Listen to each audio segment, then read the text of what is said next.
If you are a coon, super coon, Negro in training, jump off. If you're one of those mixed race Africans who don't want to be African, you don't know what you are, you belong to all groups, jump your ass up off. Umar Johnson is the last person I would think of when posting about Charlie Kirk like this, because this was definitely quite shocking.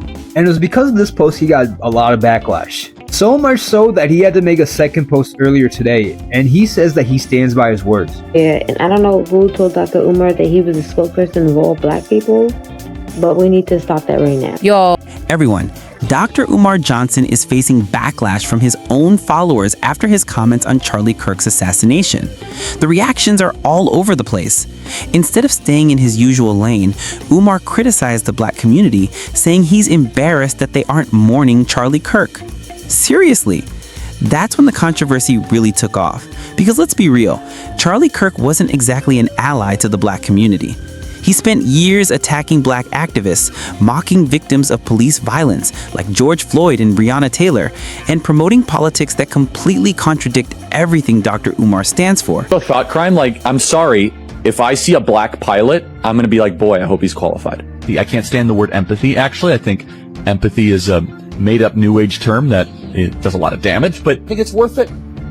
I think it's worth to have a cost of, unfortunately, some deaths every single year, so that we can have the Second Amendment to protect our other God-given rights. That is a prudent deal. So now Umar is suddenly trying to act like the moral judge, demanding sympathy for a man whose career was all about attacking black people. Naturally, his followers aren't buying it. Many are digging up Umar's old speeches where he criticized Trump, warned black people not to trust white conservatives, mocked right-wing talking points, and basically said the exact opposite of what he's claiming now. Yeah. Look at all the black people say they want to vote for Donald Trump when he was found liable in a court of law to have that woman. So if you are against of women, abuse of women, you want Diddy to burn, but you're going to vote Donald Trump into office. Look at the contradiction. So Dr. Umar's response came pretty fast after the news about Charlie Kirk, but it wasn't what his followers expected. He called out black people, claiming they were mocking and celebrating Kirk's death, and even said he's ashamed of his own community. On his Instagram, he wrote something like, "Of coons of all time." While I disagreed with Mr. Kirk's views and saw him as anti-black, I will never celebrate the death of anyone who hasn't directly harmed black people. I'm ashamed to see members of my community celebrating this. I won't ask you to mourn an enemy of our race, but celebrating someone's death is unacceptable. We know too well that black people have been the main victims of political assassinations in this country. Stop laughing at others' misfortune and be ready. Political assassinations have returned in the US thanks to the deep state. But Umar's followers weren't having it. They flooded the comments, calling him a hypocrite, accusing him of playing to conservatives, and mocking his black liberationist act. Here are just a few of the reactions on his post. The cum chip is clearly activated in the so-called Prince of Pan-Africanism. Many followers were disappointed by his post. They're saying just because Kirk didn't physically harm anyone doesn't mean he wasn't destructive and intentionally hurting the black community. People reminded Umar that Kirk endorsed slavery, public executions, and racism, and yet Umar expects praise or grace? One follower even said they're unfollowing him, calling him Bunny Fever. Remember, this is the same Umar who said, "Gaza ain't our business," now scolding people for how they reacted to Kirk's death. Many started digging up receipts, accusing him of being a grifter, chasing clout from a new audience. Comments included, "When you lost all the money, you have to start tap dancing," and "Worry about that school you've been scamming on." It gets messier. People aren't just calling Umar a hypocrite. They're claimed his whole Pan-African activist image might have been a performance to gain influence, donations, and attention while keeping himself in the spotlight. And honestly, given his sketchy financial history, it's hard to argue otherwise. Think about the Frederick Douglass Leadership Academy, allegations of mismanagement, unpaid staff, and parents claiming they paid for nothing. And that's just one of many red flags about Umar. He's carefully built an image as a fearless Pan-African activist, a black liberation icon, a man fighting the system and speaking truth to power. But when you dig deeper, people are asking, What has he actually accomplished? Outside of podcasts and live stream rants about liberation, Pan-Africanism, and uplifting the black community, Umar Johnson just admitted that he's losing the school this month. But wait, there's more. Umar, the first thing you said in your very repetitive rant was that you were aware that you needed to make some payments. You didn't make those payments. Then you followed that up by stating that you never received the notification stating that you needed to make payment. Then you proceeded to tell the audience, your audience, that you will be protesting, that you might be protesting, and that you could have worked out a payment plan for what you called an unjust charge, an unjust bill, if you will. And you're also stating that they're about to take the amount of money up on how much you owe. That is, if they don't straight up sell the school at the end of this month, which they are going to do. Because the reality is, Umar, regardless of how much money you've had donated to you, how much time you've had to get it together, and how many people there were constantly in your ear reminding you, you need to make the school, you need to make the school, you need to make the school. You continued to play with their emotions. And worse yet, their money. So check this out, when he loses this school and inevitably tells his entire audience that he now needs more donations so he can open up a brand new one, and he doesn't actually make the money to do so, at least we all understand why. And there's very little evidence of tangible action. He's not running grassroots programs with real impact, isn't part of coalitions or movements achieving material results, and rarely collaborates with respected figures or organizations. In fact, many in the Pan-African and Black liberation community keep their distance from him, and that says a lot. Real activists build networks, work directly with communities, and create measurable change. Umar's network? Just him, his live streams, and his social media audience. It looks more like a clout-driven persona than genuine movement building. And then there's the fundraising. He's always openly asking for donations, promoting books, lectures, and speaking fees. Put it all together, and it starts to look less like activism and more like a constant hustle. Oh, and don't forget when he tried to charge women $500 just to have lunch with him. Seriously, y'all, he actually tried to convince people to send $500 just to pick a restaurant and pay for their own dinner. And guess what? He's still at it.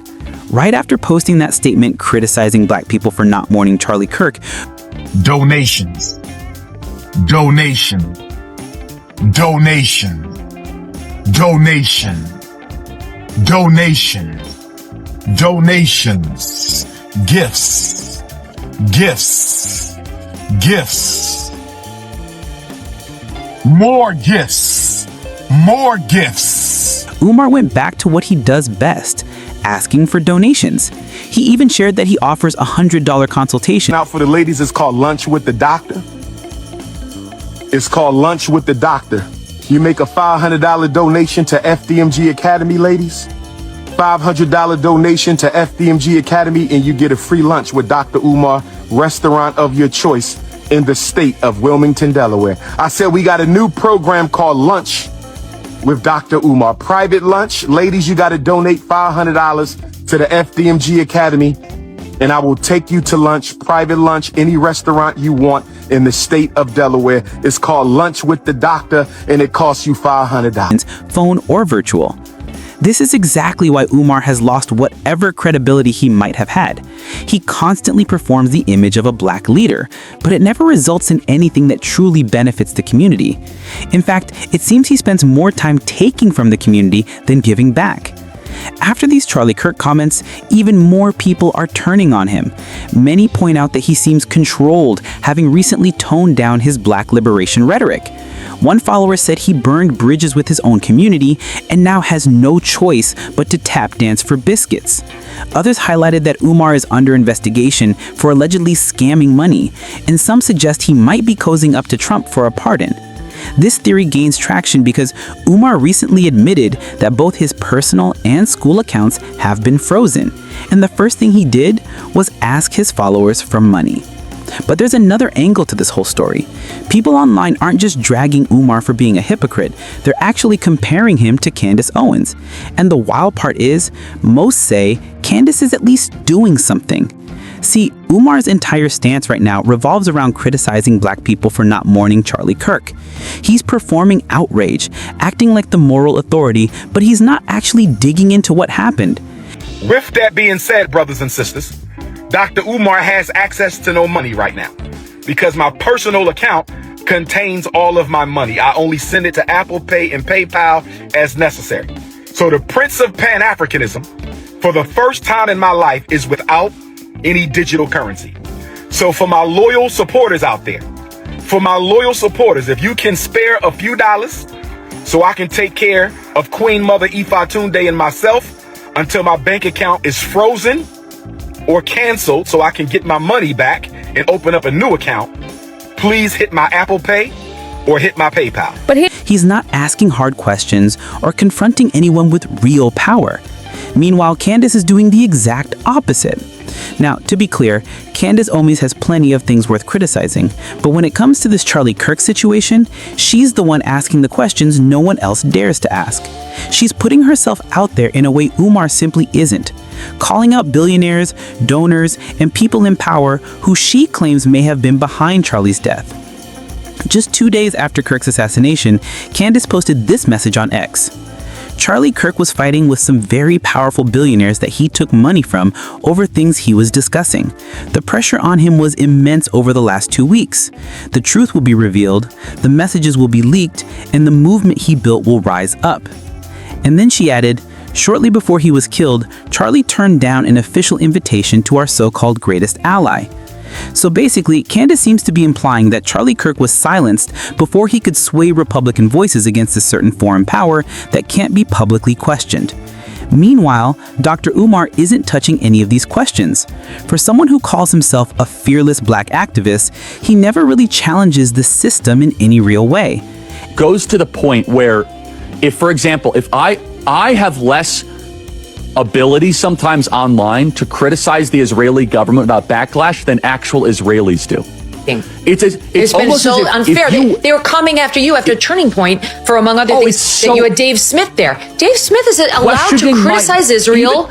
You had both sides. The Israeli side was overrepresented. No, you're not allowed to. It's even worse than that. Like, I host a person that I moderate the debate of, mind you, right? And I give equal time to Josh Hammer, equal time to a pro-Israel advocate, and my moral character is being put into question. And that's what's making people talk. The reactions to Charlie Kirk's death say a lot about where everyone stands right now. People are quick to call out hypocrisy, point fingers at grifters, and pick sides. But it's also exposing how divided everyone really is. Umar is getting roasted by his own supporters, while white conservatives are suddenly praising him. And Candace, she's diving headfirst into conspiracy theories and taking aim at powerful figures. At the same time, the general public looks more divided than ever. The debates over morality, loyalty, conspiracies, and politics are tearing people apart. And honestly, it doesn't look good. So what do you think? Is Umar just a grifter and a hypocrite? Or did he have a valid point about not celebrating someone's death? And what about Candace? Do you think she's actually uncovering something important? Or is this all echo chamber? But the problem is they don't have any ideas, right? So their whole strategy is to just be disruptive, to act like toddlers until they have to be escorted out into timeout. It's ridiculous. It's not, these people are not going to be productive members of society, which is why they got upset, because they are going to get that gender studies degree. just another performance? Share your thoughts in the comments, and I'll see you in the next video.